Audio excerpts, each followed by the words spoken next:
Okay, great. So today we have Reverend Charlie McCreary.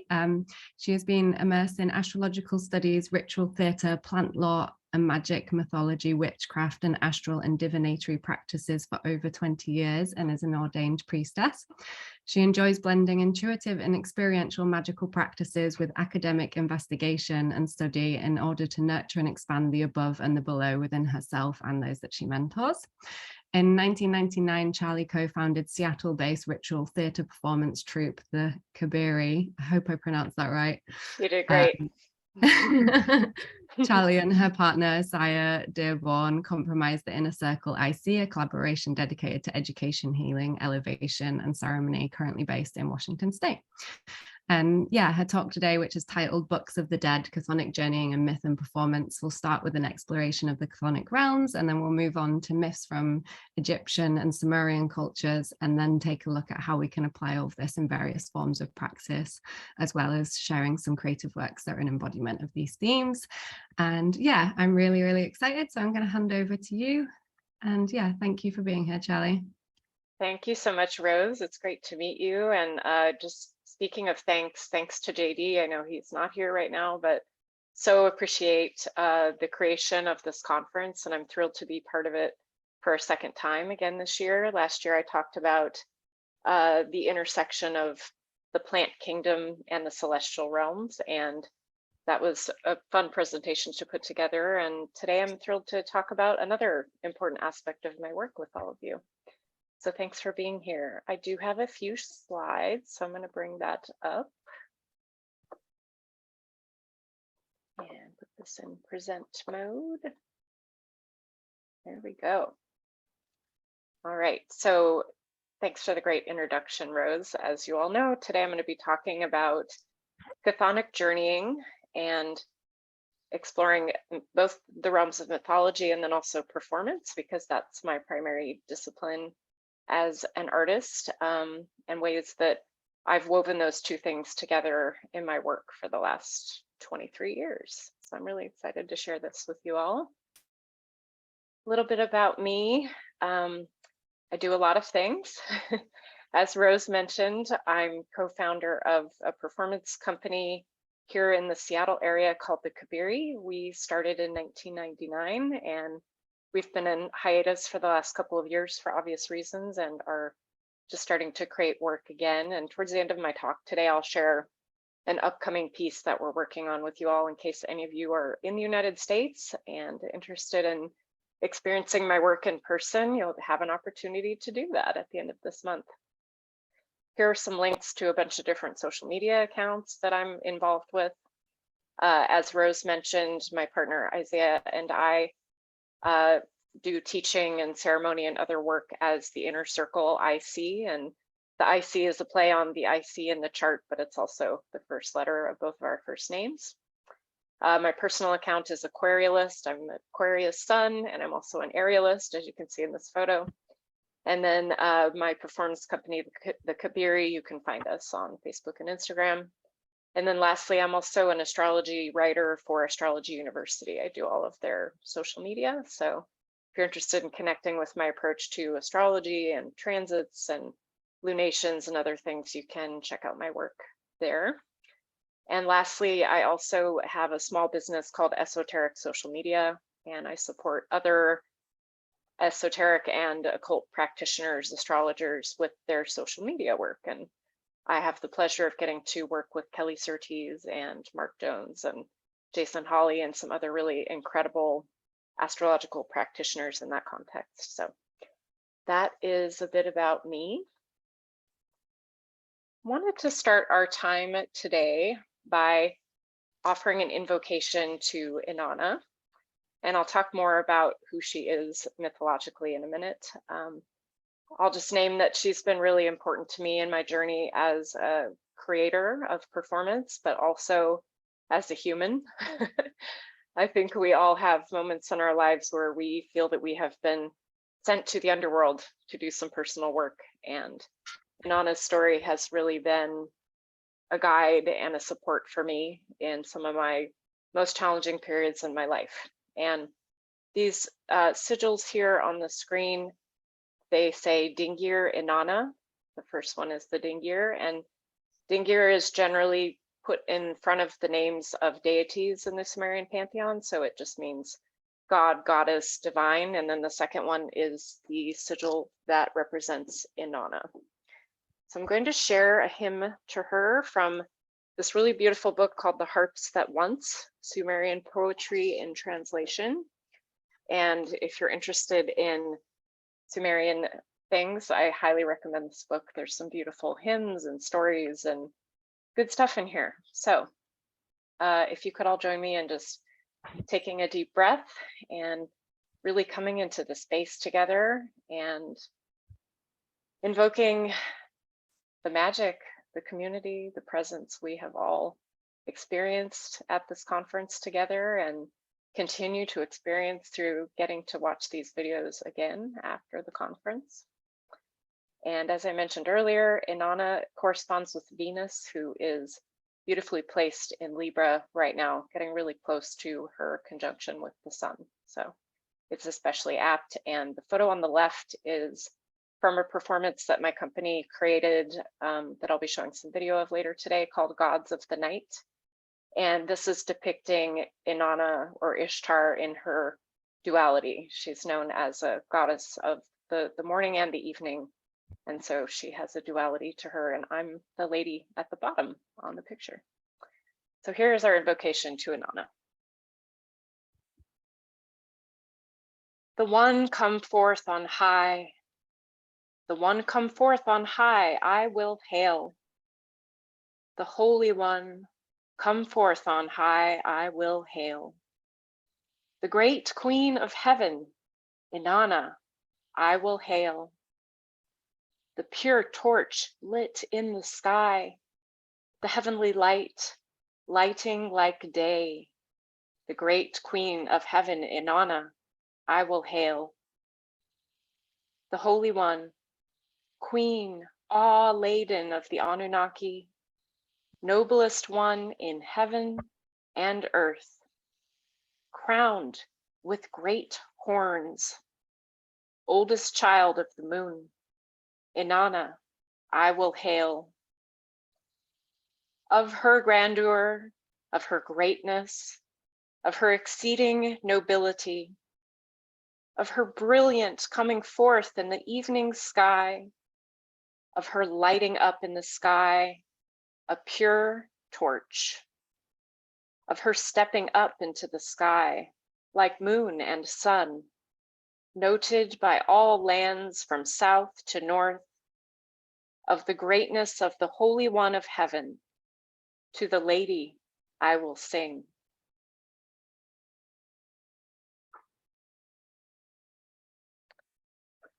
So before I dive into some specific stories and sharing some video of creative works that I've been part of bringing to fruition in the last over 2 decades, I wanted to generally explore this topic and just invite all of you to reflect on the question of how is underworld mythology relevant to all of us who study and practice astral arts, including astrology, and those who practice any form of magical arts. How is that relevant to us? So that's the question that I will pose and offer some of my thoughts on. I have another couple quotes to share with you as we get started with this. This next one is from another book that I refer to often. It's Volkstein and Kramer's book. It's called Inanna, Queen of Heaven and Earth, Her Stories and Hymns from Sumer. Excellent resource on all things Inanna. And the quote says, "The path of the descent has impelled the mystic since the beginning of recorded human experience. In many traditional societies, initiatory tribal rites are often characterized by symbolic descent into and descent from the labyrinthian Earth Mother. These rituals give individuals the experience of being reborn on a spiritual plane. Only certain people are called to travel to the underworld, for the path to the great below is treacherous and often there is no return. Those who do return, such as Enki, the god of wisdom, become known as shamans and great magicians. They carry within them the knowledge of rebirth, often bringing their cultures a new worldview. So that quote really spoke to me in terms of my own path towards the mystical, towards the numinous, towards the lessons and wisdom that we can glean from stories of underworld journeys. And within the paths of those who seek to know these mysteries, and I would assume that most of us would resonate with that statement, there is a necessity to undertake descents of various kinds, that we may too emerge with wisdom from these initiatory experience. The more contemporary psychologist Carl Jung explored this idea of our shadow self, this part of our psyche that lies hidden. We can imagine perhaps in the 12th house for those of you who speak astrology, this place that's kind of in our blind spot, the home of Saturn, this realm of things that are there that impact us, that are part of who we are, part of our experience, but may not necessarily be in our conscious awareness. Here's a quote from Carl Jung about this from his work called Aeon. Jung says, "The shadow is a moral problem that challenges the whole ego personality, for no one can become conscious of the shadow without considerable moral effort. To become conscious of it involves recognizing the dark aspects of the personality as present and real. This act is the essential condition for any kind of self-knowledge." So our shadow and coming to know it and coming to see it as part of ourself, as Jung states, it represents what lies hidden, as I mentioned earlier. It represents unclaimed personal and also spiritual power and areas of vulnerability that we must face, explore, and integrate in service to our growth and our spiritual and emotional and mental health. A couple more quotes for you. I love quotes. This one is from Dion Fortune, and this is from a book called The Training and Work of the Initiate. And I would just like to apologize for the gendered language in this text. It's an old text, and if we were her editors today, we would rewrite this quote, but I'm going to read it as it exists. "The great majority of our fellow men are willing to take the world as they find it. And so long as it doesn't treat them, they're content. Others, however, question what lies behind the world as they see it. And until they learn the answer to that question, suffer from divine discontent, which has forever urged men to seek beyond the skyline where the strange roads go down." Beautiful imagery there of underworld journeys. All right, just one more little bit here from Jung in terms of exploring shadow and doing this work. "Nobody can fall so low unless he has great depth, and that depth corresponds to a potential height and the blackest darkness to a hidden light." So we can feel this beautiful polarization, and this will be a theme today in terms of the celestial, the chthonic, the above, the below, the light and the dark within all of us. So I will posit to all of you that any of us who are drawn to the arts magical are seekers. We are individuals who are willing and have the desire to delve deeper into the archetypal and also shadow realms. We are the members of society who wish to discover that which lies beneath the revealed knowledge illuminated by the sunlight, in search of the gnosis that can only be attained beneath the night sky and in the light of the moon. We strive to discover the mysteries that are only fully known and discovered through praxis, through devotion, through sacrifice and holy surrender. We offer ourselves as practitioners, as sacred vessels, through which the wisdom of the ancients can flow in sacred time and sacred space. Yet the process of doing so often plunges the practitioner into profound states of darkness at times. This is one of my forever go-to quotes. I constantly come back to it, and it takes on new meaning for me. And it says, "They who are illuminated with the darkest shadow will shine with the brightest light." And this quote comes from the late Andrew Chumbley, who was an author and artist and magical practitioner within the sabbatic craft traditions. And I thought it might be inspiring to all of you as well. So I wanted to share it in terms of why, even if we are ultimately striving to find illumination, must we plunge ourselves into shadow? And this feels really relevant to me. So, a couple of questions that I'm going to spend a few minutes talking about, and then I think we can pause in case anyone has questions, and then we'll get into talking about Inanna, and I'll share a video clip with you all. So here are the questions I want to explore. And I touched on some of this already, but I'll say a little more. So why is this chthonic or underworldly work important for practitioners of arts magical? And how can myth in particular help us explore this question? I'm going to turn off my screen share since I'm going to be talking for a few minutes and the slide is not relevant anymore.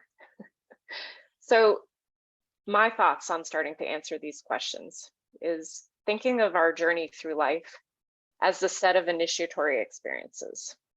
So when people seek to have an experience with art or seek an astrological reading or undertake ritual, they're asking to step into an initiatory process, even if it's small, but sometimes it's really significant. As humans, I believe that we seek out these experiences in order to feel alive, to come into awareness with what we love, what we fear, what we hope for, and what we dream about, and to get a sense of how the unfolding of our life might manifest, what the future might have in store for us. And so through experiencing things like ritual, ceremony, performance, witnessing art of any kind, of any discipline, we have this ability to remember and to really embody and feel what it means to be human through all of our suffering, our joy, and the ordeals of our life experience. And I would suggest that we seek out these sacred experiences, and I do view witnessing performance or going to an art gallery as a sacred experience. We're coming from this deep place of yearning within ourselves to connect with something greater than us. And that's by whatever name you call it, spirit, universe, creator, or even just the capital M mysteries. I believe that we also seek out the sacred in order to make sense of our own mortality and the mortality of others that we know and love. The sacred and the sacred stories from mythology and folklore can help us contextualize our own relationship with grief in particular, especially some of the stories I'll be sharing in a little bit today. So when I started putting this presentation together, I was thinking to myself, okay, so we talked about plants last year, not planning to go into plants today, but it turns out once you form a deep relationship with plant allies and plant spirits through spiritual context and work, the plants are always present, even if we don't intend to invite them in. And so here they are, the plants are going to make an appearance. And I'll just offer that any of us who have stood outside a ritual portal awaiting admittance for a particularly powerful rite, or perhaps have sat in any kind of plant medicine ceremony or journey with plant allies such as ayahuasca, will appreciate the delicious tension that begins to form in the body as we prepare to plunge ourselves into the depths that I'll be talking about. And so I just want to call attention and share my own embodiment in this moment of getting ready to talk about these plant allies in the context of chthonic journeying, myth, performance. I feel that tension. I feel the precipice. And so I invite all of you to step into that space with me as I share some of this. So anytime I'm preparing to go into a really deep creative process, such as the one that I'm in right now, building a new show here in Seattle, or preparing for a really demanding ceremony, I take note of what arises for me. And so I would offer this suggestion to all of you as practitioners, as astrologers, as magicians. Know that simply opening your awareness to something to come is the beginning of that process. And so it's important to invite your awareness and your attunement to yourself, to your energetic field immediately. As soon as the idea comes to you, as soon as you begin a process, as soon as you think about a working that you plan to do 6 months from now, the process has begun. And sometimes that can immediately start plunging us into those depths as creatives, as creators, as facilitators of magical and ritual space. There's often a descent that begins to happen really quickly. Here's a quote from the Rosarium Philosophorum. This is an alchemical text. And it says, "When you see your matter going black, rejoice. You are at the beginning of the work." And I've found this to be especially true for me. A little bit of personal sharing. When I'm preparing to go into a particularly intense plant medicine ceremony, such as ayahuasca, which I mentioned earlier. And for those who are not familiar with that plant ally, it is a brew or a tea that originates and is native to South America. It has been worked with there by the indigenous peoples for thousands of years. It's a combination of a vine and then a leafy plant. And when they are cooked and brewed in combination, they create this tea or this brew that is commonly referred to as ayahuasca. It's drank in sacred space and ceremony with ideally an ayahuasquero or a very specific type of facilitator who is experienced and capable of holding the very intense and profound container that will be created as the plant ally is called into the space and into the bodies of the dedicants. The experience can be described as deeply visceral and profound journey. Ayahuasca journeys generally last 6 to 7 hours in my experience. And my most recent experience, I had this thought of, why do I do this to myself? Why do I do this again and again? Like, do I really want to spend the entire night with my head intermittently in a bucket because I'm purging and clearing my soul and my body of things that I need to let go of? Do I really want to undergo this process of getting deconstructed and going into the underworld through my work with these plant allies? And the answer is always yes. Yes. And I think any of you here that have undertaken any sort of profound and deep and transformative work in a spiritual or magical context, the answer is always yes. We continue to say yes because we're called. We're called to do this work. Wanted to share the origin of the name of the brew, the tea, ayahuasca, because I think it's really relevant to what we're talking about. It translates roughly to the soul vine. We can think of it as a ladder or a bridge that has the capacity to connect us to profound learning. Ayahuasca invites us to recognize and honor our shadows from the past. It brings up and invites us to resolve and integrate and purge and release and let go of emotional traumas, mental and physical traumas as well. And so this process of healing and resolution can unfold for all of us when we experience this plant. I'm continually drawn back to these shadows, to this work, as I talked about earlier, in terms of Jung's contextualization of the shadow self and the importance of of knowing it and of working with it in a very intentional and sacred and conscious way in terms of my capacity as a consulting astrologer, as a performing artist, and as a human who has community that I love. Doing this work helps me show up in all of those contexts in a more honest and clear and loving and supportive way.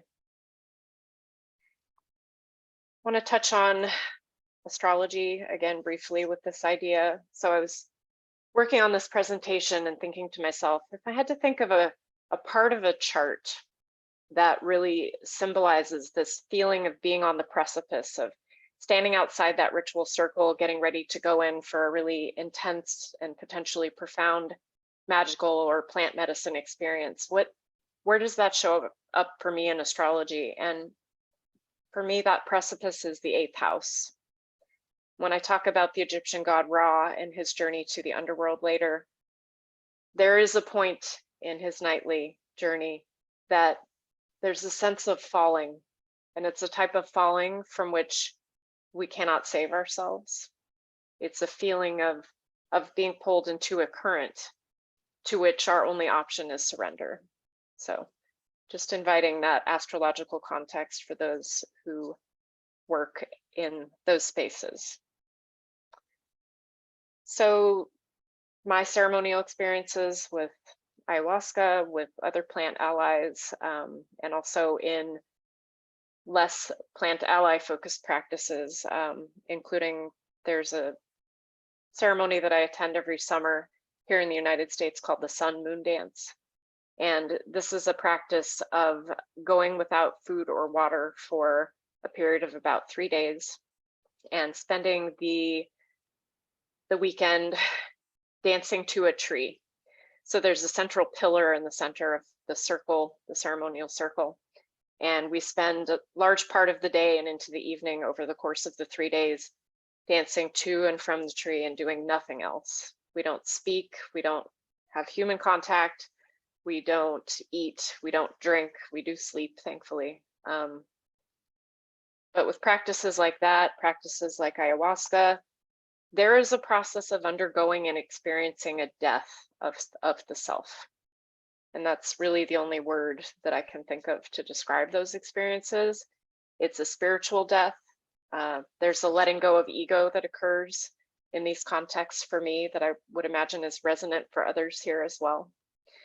And there have been times when I've felt that I was actually maybe physically dying in these experiences, and others here may have experienced this as well, and perhaps even had an actual physical near-death experience. And I'm just recalling a moment in an ayahuasca ceremony of looking down at my own hands, my hands that I see every day, you know, this tattoo and these hands that have been with me my whole life, and going, whose hands are those?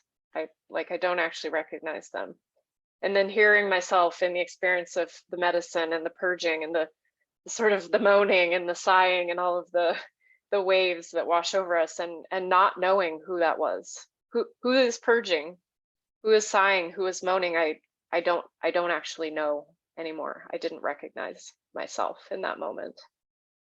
And so a death of sorts has occurred for me in some of these ceremonial and sacred experiences. In that ceremony in particular, I grieved myself for a period of time. I saw myself from outside and I went, wow, that woman lived a really interesting life, and she's really suffering right now. I could feel and see myself from outside. And I just reflect on how this changes my relationship with others' suffering in terms of witnessing my own. So it's a beautiful Ouroboros of witnessing and healing and coming into the love, and realizing that that was only possible because I was willing to journey to the depths of that experience. And so working with these archetypes and myths and sacred experiences is such a gift in that way. Another quote, this one's from Hazrat Inayat Khan. There can be no rebirth without a dark night of the soul, a total annihilation of all that you believed in and thought you were. And that very much mirrors some of my experiences. So I'm going to talk a little bit about death, literal death, and death in sacred and spiritual contexts, and then we will get on to looking at some myths and a video clip. So I'm a huge fan of the work of Michael Meade. He is an author and mythologist. He has a podcast, and they're lovely little 20 to 30 minute episodes. It's called the Living Myth Podcast, I believe. Highly recommended if you want to find some inspiration. And he recently had an episode called The Mystery of Life. And in the episode, he actually talked a lot about death and dying. And I grabbed a couple of quotes from there to offer to this conversation. So the first one is, death is in the middle of every moment. For each moment is a passing away, a corpse from the future, from which the future is constantly being born. Another one. Unless you have experienced the psychological and spiritual sense of life, death, and rebirth, you cannot understand the deeper meanings of either life or death. And then the last one. In dying, life becomes revealed in a greater form. Found those really inspiring. So I have a little bit more to say on this subject of death and so forth, and then I'll pause in case there's any questions before I move on. So I want to offer that any of us engaging in study and practice, especially within initiatory traditions, I'm part of one myself. I was ordained in 2017 by the late Reverend Paul Byrrell, who wrote the Master Book of Herbalism, among other books. Some of you may be familiar with his work. It is an initiatory tradition, and we call our segments of work within the mystery school ordeals, and rightfully so. They are ordeals. I'm going to read a brief quote from a book entitled Initiation by Mircea Eliade. And he writes that the majority of initiatory ordeals are more or less clearly imply a ritual death, followed by resurrection or a new birth. The central movement of every initiation is represented by the ceremony, symbolizing the death of a novice and their return to the fellowship of the living. But they return to life a new person, assuming another mode of being. Initiatory death signifies the end at once of childhood, of ignorance, and of the profane condition. End of quote. So there's a lot in there. We could get a whole talk about that quote. Not going to, but I wanted to offer it for those of you working in initiatory paths in terms of transformation, the death process. Again, this journeying to the underworld, the letting go, the surrender that happens. One more Eliade quote in terms of how exploring chthonic myths, which we will be getting to shortly, can support us in our practices. This is from the Eliade text, Myths, Dreams, and Mysteries. And he says, in imitating the exemplary acts of a god or of a mythic hero, or by simply recounting their adventures, the man of an archaic society detaches himself from profane time and magically re-enters the great time, the sacred time. So I offer that as a reflection on how connecting to archetypes from mythology can be supportive of our work. So before I dive into some mythology and sharing some video, I wonder if anyone has any questions or anything they would like me to clarify.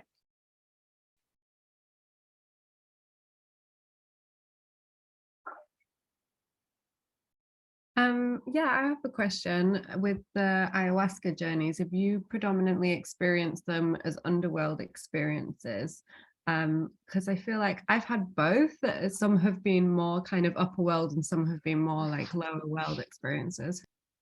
That's a great question, Rose. So one of the facilitators of the most recent ceremony I attended, gave this context, and I found it very appropriate and accurate to my experience. He said, in the course of a 6 to 7 hour medicine journey, we find ourselves predominantly in one of three spaces. The temple, where we are experiencing the beauty, the awe, the profound imagery. I had an experience in my most recent ceremony of an overwhelming, intoxicatingly sweet vanilla smell all night. It smelled like datura flowers, if anyone has ever smelled those. And at first I thought, gosh, those candles they're burning tonight are really strong. And then I realized it was the medicine. So the temple that night that I was in with her had an intoxicatingly beautifully sweet smell. So the temple. Another space we can find ourselves in when we are working with that plant ally in particular is the hospital. And so when we're in this hospital experience with ayahuasca, she is conducting surgery on us. She is extracting things from us that we need to let go of. She's taking us apart, and she's helping us to heal and clean and cure our systems through all kinds of purging. I mentioned the bucket earlier. That goes without needing a lot of explanation, but sometimes in ceremony we yawn, we shiver, we laugh, we cry, we sweat. All of these are forms of energetic purging. And you don't even need to work with this plant ally. You don't need to drink ayahuasca to understand when your system is needing and wanting to purge.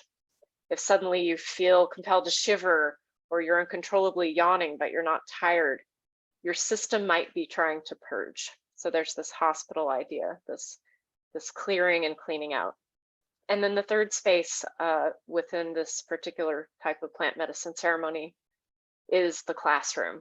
And the classroom for me has been an experience of receiving lifetimes of wisdom, of downloads, of inspiration, of teaching, of clarity, of beautiful insight from the medicine, from surrendering to her, from letting go into the experience such that I'm fully able to receive what it is that she wants to show or teach me. My most recent experience, I remember starting to come out of the medicine and going, I think that I just lived probably 2 entire lifetimes in the space of 6 hours in terms of some of the teaching and the clarity that I received. So the short answer, Rose, is it can be all of it, right? It can be really, really challenging. We can be Inanna in the underworld rotting on the floor for most of the night, or we can be with celestial Inanna shining in the sky and just feeling exalted and beautiful, and anywhere in between. And for me, it's been a mixture of all of it over the course of the night throughout the journey. And thank you, my partner who's here, someone who has also worked extensively with this plant ally, sharing that the context in which the ceremony takes place has a great deal of impact on whether it's a journey of a chthonic nature. And I think that's really wise counsel. So the context within which you experience the ceremony will absolutely impact the experience. I was next to someone at my most recent ceremony who spent the entire night deeply, deeply, deeply in what I would describe as the chthonic realm. There were demonic sounds emanating from her throughout most of the night, inhuman sounds, and having her next to me certainly impacted my experience. I do a really good job of protecting myself and shielding myself and creating a container so that I'm not taking on other people's stuff. And that aspect of the context of the ceremony was impactful for me. So, any other questions before I get into some mythology? Great. All right, so moving along. I'm excited to share some video with you all of my work. So today I'm going to be touching primarily on 2 different celestial deities. The first one will get a majority of the time, and the second one will be a little more brief just because we are on a time limit here. So the common theme of these 2 deities is that they are both primarily celestial in nature. So Inanna is associated with Venus, and then Ra or Re in the Egyptian pantheon is the sun. And so They primarily find their home in the celestial realm, but we have stories from mythology about both of them undergoing descent, of journeying to underworld spaces. And so that's what I'll be touching on today. And yeah, I think that's good. So let me resume my screen share. I'm going to give a little bit of context, and then I will share some video with you all. So the descent of Inanna. I touched on this a little bit earlier, but I do want to give a quick overview of this story for people that are less familiar with it or perhaps haven't visited it for a while. So within the Sumerian pantheon, and again, this story is covered in depth in this Volkstein and Kramer book that I mentioned earlier, so I'm going to just really give the highlights today for the sake of time. Inanna was a Sumerian deity associated with Venus. There are a few different versions of her descent to the underworld story in terms of the reason that she goes to the underworld. And the version of the story that we chose to explore theatrically had to do with the death of her beloved hulupu tree. So when I show the video clip, you'll see an opening scene of Inanna and her handmaiden Ninshubar grieving and mourning the tree, which has just fallen. And it prompts Inanna to seek out what is referred to in the Sumerian pantheon as the Great Below. And this is the realm of Ereshkigal, and she is the queen of this domain. I found it interesting that in the Sumerian language, the word for ear and the word for wisdom are essentially the same word. So in the translations of the hymn about Inanna's journey to the underworld, we hear these words, she turned her ear to the Great Below. We hear this repeated again and again. And so she is seeking the wisdom of the underworld. That is the intention of her journey. Quickly, just want to tell you what you're going to be seeing in the video, and then I'll share it, and then we'll talk just a tiny bit more about that before I move on. So the clip it's about 12 minutes, and it's from a 2019 performance called Gods of the Night that my company, the Kabiri, created. So again, at the start, you'll see the hulupu tree, you'll see Inanna mourning the tree, you'll see her handmaiden Ninshubar consoling her, and then you'll see her make this gesture where she turns her ear to the Great Below. And Ninshubar immediately knows what this means and begs her not to go. Please don't go, Inanna. I'll be so worried about you. What if you don't come back? People go there and they don't come back. And so there's this fear and worry, but Inanna is determined. She says, no, I'm going. I'm just going to advance this so you can see another pretty picture. And that picture is actually of me as Inanna from, we've done this show many times over the years, from 2012. So the video you'll see today is from 2019. We have someone else as Inanna, and I'm in the role of Ereshkigal as the queen of the underworld. So you'll see Inanna donning her 7 holy May, M-E.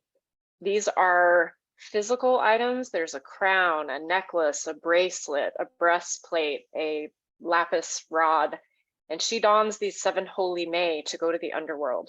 And these are symbols of her power, her regality, her status, her sexuality. Yet, when she arrives at the gate of the underworld, Neti, the guardian of the gate, says, you can't come in here with all that, lady. You can't. Everyone comes to the feet of Ereshkigal the same. You don't get to bring your status in here.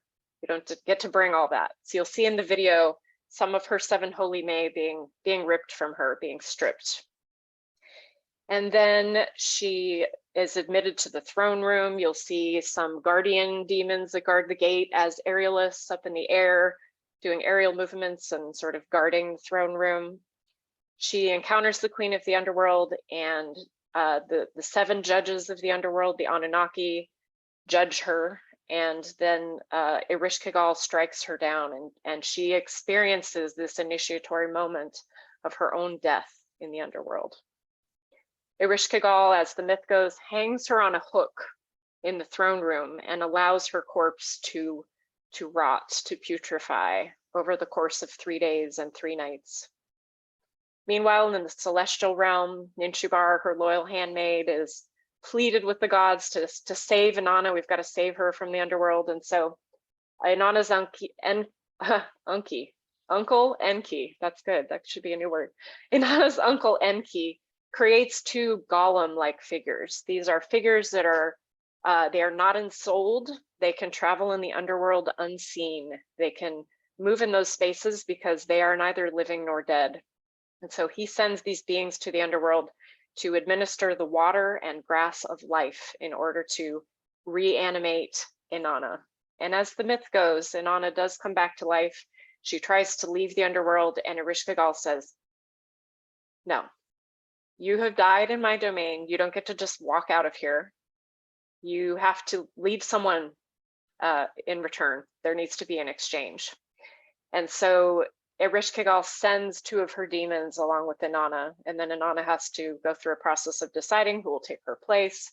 Ultimately, it's her consort Dumuzi, and she lives happily ever after. She ascends back and takes her place as Venus in the night sky.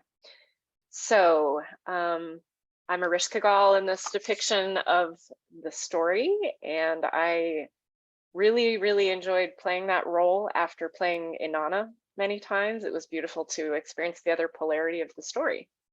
So with that, I'm going to screen share. I'll probably turn my video off just while we watch the video, and then we'll come back. And I look forward to hearing any questions or comments you have about this. So let me get my video up here, share sound, and get us all the way back to the beginning. Okay, there we go.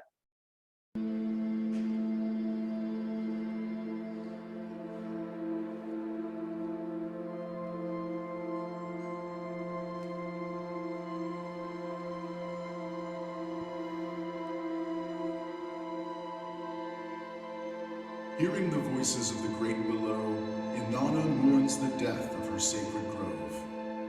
Hearing the voices of the great below, Inanna is driven to madness. Hearing the voices of the great below, Inanna calls to her handmaid, Ninshubar. Hearing the voices of the great below, Inanna calls for her royal May. Hearing the voices of the great below, Inanna leaves her city alone. Inanna descends to the great below.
All right. Thanks for coming to your first Kabiri show, everybody. Assuming most of you have not seen our work in person before. I'm so proud of that show, and I wish I could share the whole thing with you all. It's a very edited version. Prior to the story of Inanna, we had a vignette for each of the 7 traditional planets in a specific order as prescribed by some of the ancient Babylonian texts, and really magical show, such a pleasure to create. So I have a little bit more to cover in terms of talking about Ra today and then a closing, but if anyone had a question about the video or Inanna's story, I'm happy to respond. Thanks for all the nice comments in the chat. Great. So Larry asks, how do we work with the cast? What level of magical involvement do they have? It's an excellent question. So I wouldn't say that anyone in our cast identifies as metaphysical or witchy or overtly spiritual. And when we come together for the first time to create a new work, we talk about how creative space is sacred space, is sacred time and sacred space. And I think anyone who has dedicated themselves to any type of art that is performative in nature, whether music or dance or theater, there's an understanding that that space is sacred, whatever that word means to us. And so despite having a cast that tends to be, I would say, agnostic for the most part, there is an appreciation of the ritual theater genre and the sacredness of the stories that we are depicting, the acknowledgement that this was religion for this culture when it existed. These were their most sacred stories. There were temples to Inanna all throughout that region of the world. And so I think that the performers understand the importance. And so there's a level of reverence and willingness and openness to engage with the material from a very sacred perspective that makes them very effective storytellers, as you can see, through their movement, through their courage, their willingness to embrace character at 110%, which is necessary when we're working in archetypal space like this. We can't be Inanna, I can't be a Rishkigal at volume 5. It's not going to read, it's not going to come across. So we often sort of joke within the Kabiri that our shows are kind of voluntary possession, where we're really offering our bodies as vessels for the archetypes and the stories to fully inhabit us while we're in the creative process and while we're in performance. So great question, Larry. And I will say that when we're working with fragmented text like these translation, there's a lot of the story that organically unfolds through the creation process and through the artists and the dancers and the choreographers offering themselves as the muses, as the vessels for how the story wants to unfold. And that is one of the most magical aspects of creating ritual theater, is seeing what comes into the field organically and how the story and the nuances between what we know can be filled in through the vessel of the performer. Great question.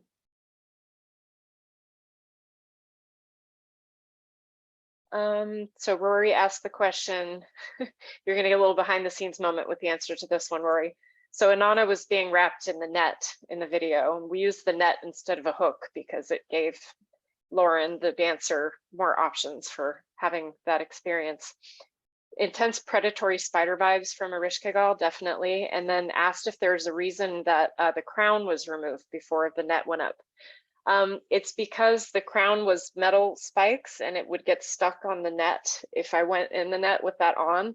And I was actually supposed to take it off earlier in the piece, but I forgot. So I'm standing there in the net and we're about to raise up and I go, oh, I still have my crown on. That is going to be a disaster. Let me just hand it to this performer. And she took it like it was supposed to happen. And I think that's the only night that happened, but this is part of live theater. It doesn't always go exactly how we think it's going to go, you know? So great question. Yeah, kind of spidery for sure. And I won't spend too much more time because I do want to move on, but in my reading and study of the Ereshkigal character, because she lives in the underworld domain, it talks about that she eats dust and there's no water, and she has an insatiable sexual desire that can never be fulfilled. And she spends most of the year alone. Part of the year, Mars comes to the underworld as her consort, but even that is not sufficient for her desires. So there is a hunger to her. There is sort of a, what can I take from you when Inanna comes? It's not often that Ereshkigal gets the goddess of the queen of heaven and earth in her throne room. So there is very much this desire to take what she can from that experience. And there's also a deep yearning on Ereshkigal's part to be able to have the freedom that Inanna has to leave this realm of darkness, of dust, of dryness, of the heaviness of the underworld. And you might have seen that in the video. As Inanna ascends, Ereshkigal reaches and then sort of collapses under the realization that she doesn't have a choice. She doesn't get to leave her station, her position as the queen of the underworld. So that was really profound. And then the last piece I would offer about that story is that when Inanna arrives to the underworld, it really upsets the balance of energy in the underworld, according to the translations. And so Ereshkigal is in process as if she's going to have a baby. She's in labor. She's in the pains of birth because the presence of this goddess in her domain has so profoundly upset the energetic stability of that space. So she is sent into a place of great pain and, you know, almost like contractions in her body. So hopefully we depicted some of that as well. And thanks for the nice words about the performance. I'm deeply, deeply proud of that show in particular. And we have performed it in its entirety at least 3 times in our 23-year history. It's one that we come back to regularly, and astrologers and magical people especially love this show because they have never seen these stories, these archetypes of the ancient Mesopotamian Babylonian gods embodied in this way. And anecdote, we also did an entire performance based on Plato's Timaeus a few years ago. So if anyone knows what that is, that was a fun one to create and very satisfying for the local esoteric community, as you might imagine. Okay, so I'm going to move on. I'm going to talk about Ra pretty briefly. I really wanted to focus on Inanna today, but I want to touch on some of the archetypes in that story and how it can inform us as practitioners and especially as astrologers. And then I'll wrap it up and we'll have a few minutes for any more comments and questions that you all might have. So, share this again. So, shifting pantheons completely. Now we're in ancient Egypt. And all of the photos for these next couple of slides are from a performance that the Kabiri created the same year as Gods of the Night, actually. This was in October of 2019. So this show was presented just not even 3 months after Gods of the Night. So it was a busy year for us. We also did Timaeus that year. It was a huge year for us. And then COVID happened and we couldn't do art for 3 years. So I guess it all balanced out. But all right. So the very, very, not even skimming the surface of this story overview of Ra's nightly descent to the Duat. In the Egyptian pantheon, Ra is the sun. The Duat is the term for the underworld realm in that pantheon. Much of the source material we consulted in creating this piece comes from the Book of Gates, the Egyptian coffin texts. And so these are translations of hieroglyphics that literally appeared in the lids and inside of sarcophagi and coffins. And then, of course, the Egyptian Book of the Dead. So the story goes that every day, Ra rises and comes through the east gates and has his journey across the sky. And then when he reaches that sort of 8th house point that I was talking about earlier, his descent becomes imminent. And so there's a calling together of protective gods and humans even participating and performing apotropaic rites and spells to protect Ra from all of the perils of the Duat. There are cobras, there are disgusting lakes of like green slime, there are burning lakes, but the greatest foe of the Duat is Apophis.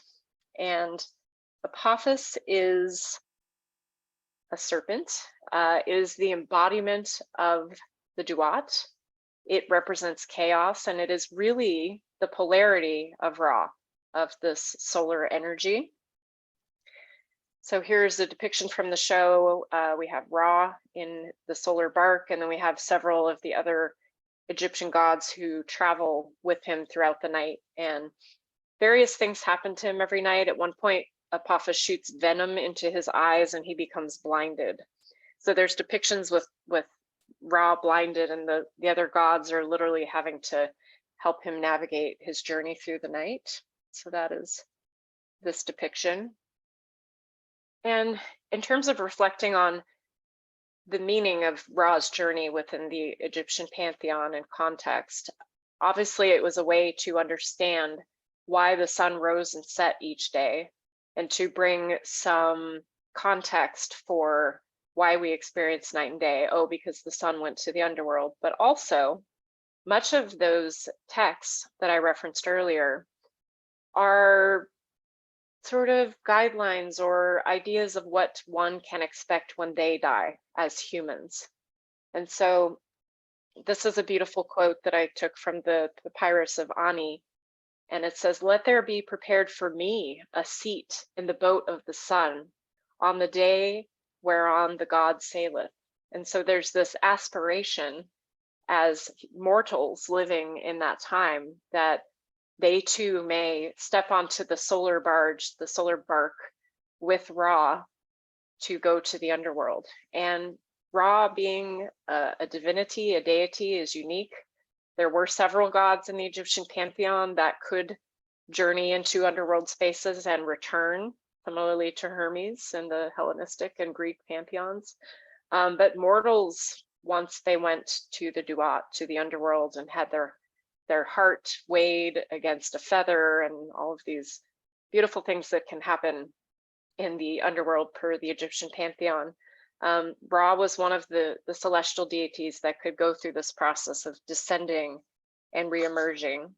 And as I was reflecting on this story, and this is our giant puppet, which we use to represent Apophis, and we fought it. All the gods took their turn, having different engagements with it, some on aerial apparatuses flying around and some big spears, and then we tied it up and chained it and cut its head off. It was a very exciting show.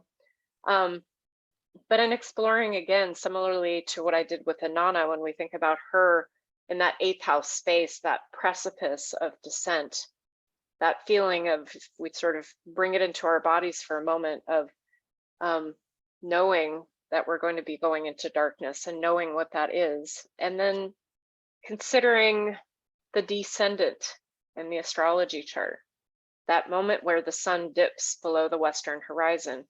That is a profound moment in this story. That is the moment of Ra calling the solar bark and stepping onto it. That is the moment at sunset when the Egyptian priests would begin their apotropaic rituals that they would perform throughout the night in order to ensure that the sun would rise again the next day. And if you consult some of these texts, there are excerpts of the practices that they would do, and they had specific practices for each hour of the night as part of Ra's journey and the perils that he would face and have to survive so that the sun would rise the next day. So it was this idea of a beautiful union and partnership between the realm of the divine and the realm of mortals in order to ensure the safe return of the sun every day. And that's so inspiring to me. Like, I'm wondering how I can make that my job, to stay up all night and do apotropaic rites for the sun god. If anyone has suggestions on how that I could maybe make that happen in my life, let me know, because I think that sounds amazing. And I think some of the relevance for us as astrologers, as practitioners of ritual, as people who work with magic is just thinking about this mystery, this space, the threshold, the coming into liminal space, the dipping out from the day sect into the night sect, and what it means when we have planets in that lower hemisphere of the chart. For those that speak astrology, we know that that's the night sect. If the sun is there when we're born, our chart is classified as being of the night sect. But in a more embodied way, what does that mean? It means that in that moment for that chart, Ra was in his underworld journey. The solar self was plunged into this depth process. So it's interesting to think about it in terms of sect theory in astrology. I think that's all I wanted to share about that show. I just briefly touch on that Dimitra George has a course called The History of Astrology, and it goes into some of the ideas about origins of the houses in astrology. And in that class, she talks about the 36 Egyptian decans and how their visibility and rising and setting also probably played into the development of our modern house systems. And so you can get that course through Astrology University. It's available pre-recorded now, and it's an excellent course. So if you want to go more deeply into that, I definitely suggest it. And additionally, this idea of the hours of the day and the hours of the night being divided in terms of Ra's time in the underworld and specific things happening in each of those hours. Again, it starts to feel like this division of daytime and nighttime into the pie slices that perhaps later became our houses in astrology. All right, beginning to wrap up here. This is the work that I'm currently immersed in creating. It's called Alchemia. We're going to be presenting it here in Seattle at the end of this month. And this creative process is very much relates to everything that I've spoken about today, especially the beginning of the alchemical process, which is the negredo, the blackening. It's very much a coming into the shadow self space, as I talked about with Jung earlier. It's a going into darkness. It's a purging. It's a death of sorts process. We will also be exploring the albedo, or the whitening, which comes after negredo, the citrinitas or xanthosis phase, which is the addition of sulfur, the yellowing to the admixture, the chemical marriage between the white queen and the red king, which brings forth the rubedo, or the completion of the process, the magnum opus, which is symbolized by a phoenix, or the colors red and gold. So we are going to be, through aerial dance and theater, similar to what you've just witnessed, we are going to be exploring those alchemical phases in the show. I'm really excited. And again, the plant medicine work and ceremonies are informing this production, as you might imagine, especially the negredo phase. So just to recap, and then we'll call it good for today. I hope I've given you all some food for thought. That was really my goal today in terms of your own practices. I hoped to impart to you some insight about why working with our shadow self, with shadow material, with chthonic myth, archetype, and folklore can be supportive and important for all of us as practitioners. And then I wanted to, and hopefully I did this, share some perspectives and personal anecdotes about how these things have shown up and informed my work as a practitioner and as an artist. And I want to say that today I gave some pretty extreme examples of ways that you can do this work, like drinking ayahuasca or dancing to a tree without food and water for 3 days. It's really not necessary to take it to that level of depth unless you feel inspired. There are other ways that we can do this work. And so a couple of suggestions that I might offer is exploring astral or meditative processes where you seek to connect with some of these archetypes, with some of these stories. Some practices that I have are an astral journey into a cauldron, into a black, heavy, opaque vessel. where I cannot see or experience anything outside of it, and I'm in the process of being ready to be cooked. And this is just a meditation. I put on some headphones, put on some Brian Lustmord music, and go into the cauldron, and I have profound experiences. So you don't need to travel to South America and drink ayahuasca or engage in other really extreme practices to do this work, but those are great too. So that's it. And my last little slide here is just stay in touch. There's my email, social media stuff again. I am always happy to engage with folks on this stuff. So if anything I've said has sparked interest for you or inspired you, let's stay in touch. I'd love to hear from you. And I just want to again thank JD and Rose and everybody for holding such beautiful space for this conference and this experience for all of us. I'm so grateful, and I'm so grateful to all of you that joined me here today to experience my talk. And with that, I think we have a little bit of time for any questions or comments. And I'll leave this up for a minute in case anybody wants to screenshot it, and then I'll stop the share. Thank you so much, Charlie. That was amazing. And yeah, I was wondering if is the recording of the performance going to be a part of the Astro Magia library that people will be able to access, or? I'm open to that, actually. Yeah, I'll talk to JD about that. Mm-hmm. Okay, great, amazing. Yeah, because I would love to watch it again. Yeah. Yeah, I really was captivated by the movements. Yeah, the very embodied movements of specific energies that I really enjoyed watching. Thank you. And yeah, if anybody has any questions for Charlie, or yeah, I can also allow people to unmute themselves. If anybody wants to say anything, then please do feel free. I see a really great comment from Cadmus, who is one of our featured presenters here at the conference.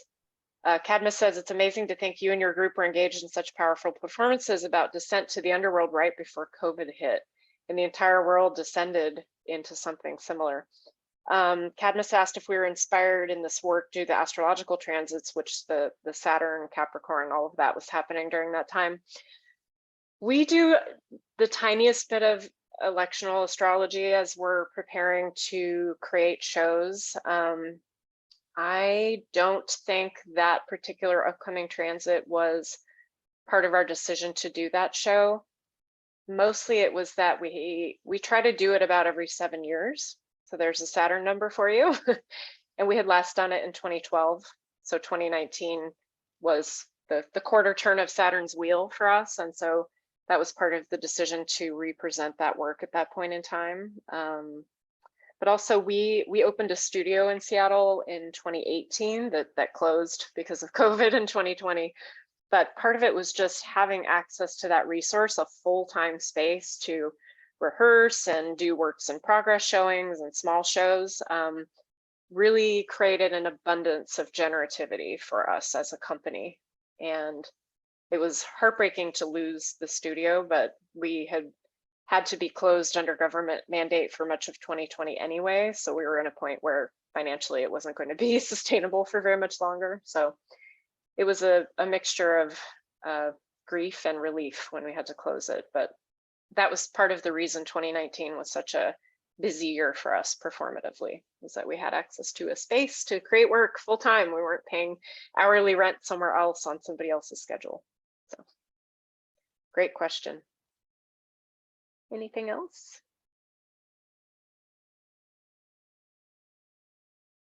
If someone, yeah, go ahead, Rose. I am curious. Obviously, it might not have been like an intentional thing to time those underworld myth working performances at that time, but do you feel like, yeah, on a kind of bigger divine level or deeper unconscious level, there was an alignment there? I do, Rose. I really do. And I think that when we're working with these mythical archetypes, these huge concepts and ideas, it impacts us on a microcosmic level. So every time I played Inanna in this show, something really dark happened in my life, every single time. And so we've heard this saying that life imitates art, and it really does. And so I've gotten a lot more adept now after doing this for over 20 years at anticipating some of the impact that the work is inevitably going to bring into my life. So with alchemia, alchemical work, transformation, going into the black, coming out in the end with the red gold, it just, and being really transparent about that with the performers. We are all going to be worked and subjected to the field that we are creating and holding in telling this story. And so holding space for that and coming into that space of surrender around what comes up when we're immersed in these types of processes. So there's definitely that. There's the microcosmic level, but there's also the macrocosm of, were we choosing to do all of these descent, darkness, underworld, death stories on the cusp of a pandemic? It would make a lot of sense. It would make a lot of sense. So I don't know, but I think the short answer is yes. Yeah. Wow, yeah. And was that an experience that other cast members often had, of like the kind of narrative of the role they were playing manifesting in their personal lives? Yeah, that's a great. Rory's actually just made a comment that is basically along those lines, and he's had some experience with that. So yeah, Rory just is sharing. It says, life imitates art. Rory's trained as an actor, discovered magic, and then stopped acting because inevitably the part of the role would come into their life personally, for good or for ill. So I will say, as this is not a title that actually exists in my performance company. We're not a religious organization. We are a nonprofit, but we are storytellers. But I would say the role I occupy in the Kabiri is sort of high priestess or magister, or whatever fancy title I want to give myself. And so much of the work that I do for the company is embodying the entirety of the work, of what we're doing, of the stories. And so I think that by putting myself in that role and taking on that responsibility, I'm perhaps more impacted than some of the other performers because I'm holding the container. Yeah. And I have seen it for sure with other performers. Thankfully, nothing really tragic or catastrophic, but sometimes it's just sort of a resurfacing of emotional stuff, of past trauma, of things that want space to come out. And so part of the work that we do as a company is to really create a lot of psychic and emotional and spiritual safety as a group. We're really close with each other, and there's a lot of space for grace and for support and for love and for, I can't do this scene right now. It's too real for me. Like, that's okay. Let's do it at volume 3, or why don't you take a break? Get some fresh air. Do you need to talk? Do you need a hug? What do you need? So it's a big part of it. Yeah. Great question. Yeah. I love that you hold that process with that kind of like, yeah, it's just another perspective, and yeah, you hold an awareness of that, of like, yeah, the individual people's experiences of those processes. And Rory said, what did you notice in terms of manifestation when you played Erish Kagal versus when you played Inanna? So I played Inanna several times prior to 2019. The last time we did a small vignette from this show as part of a smaller show in between 2012 and 2019.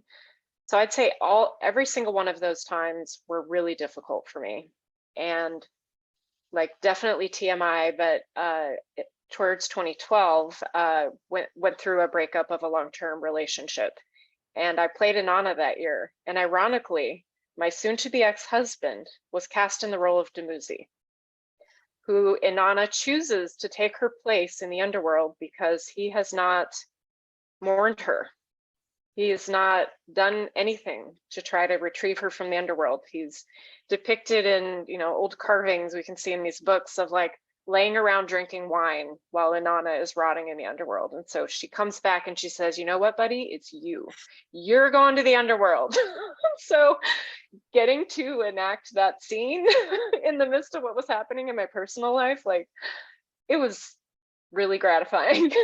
Yeah, I can imagine there was an element of that. We still collaborate together, we still work together artistically, we're still friends, but in the moment that we were in our relationship and our journey together, it was just like we couldn't have created a more appropriate interaction in the story of that part of it. So yeah. Yeah. So yes, anytime I played Inanna, it's really, really profound, intense things have happened in my life for sure.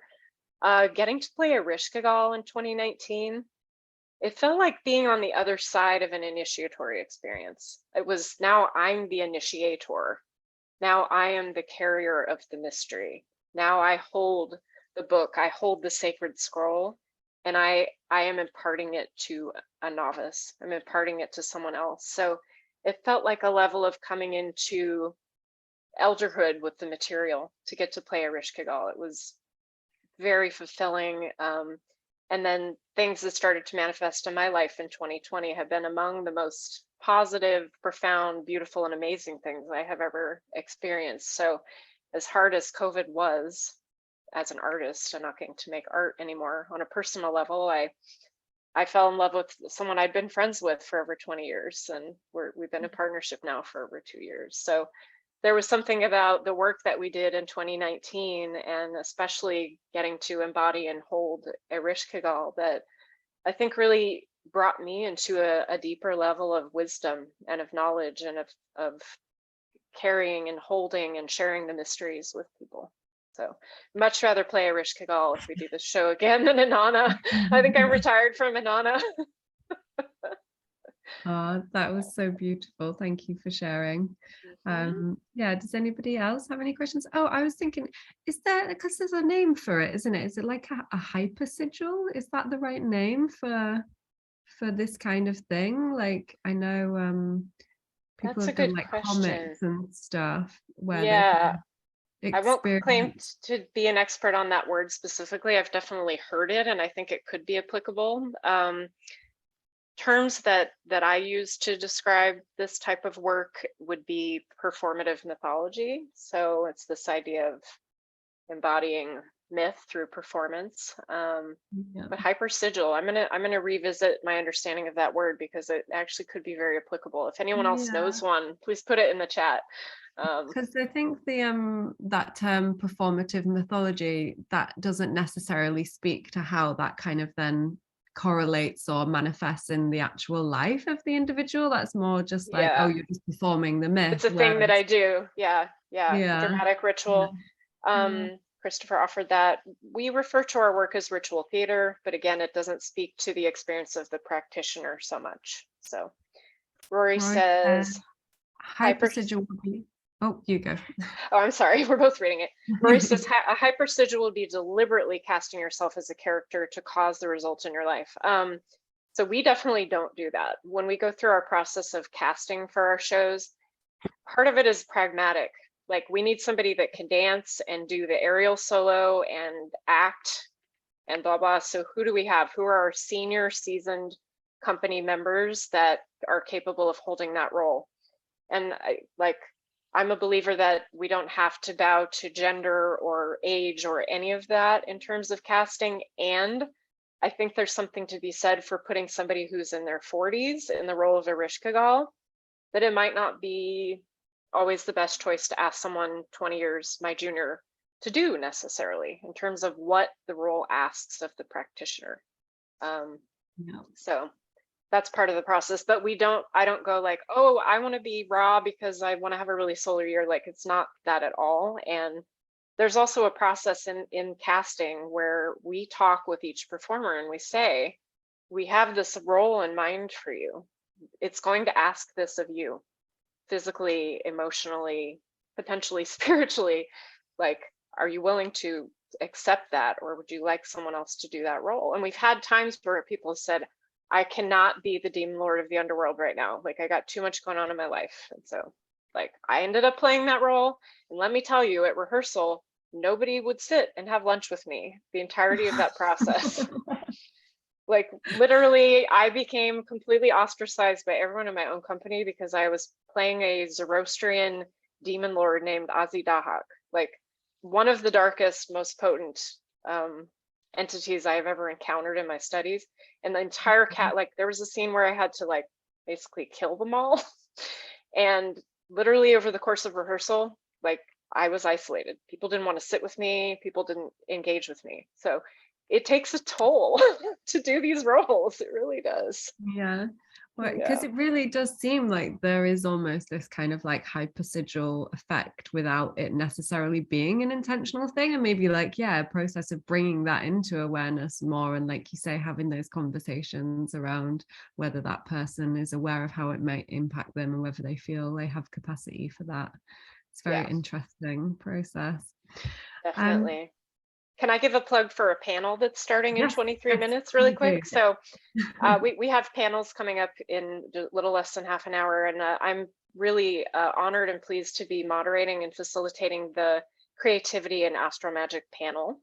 And there are 8 of us on the panel, and we're going to have really incredible, rich discussion today. And so I just invite folks to come on over there in about 20 minutes to hear us talk about all of this stuff with people of all disciplines and genres of creative artists. We have writers and storytellers and musicians and people working with AI and film, and I'll be one of the people representing performance. So just really hope folks can come check that out. And I should probably go soon, so I have a little break in between this and that, huh, Rose?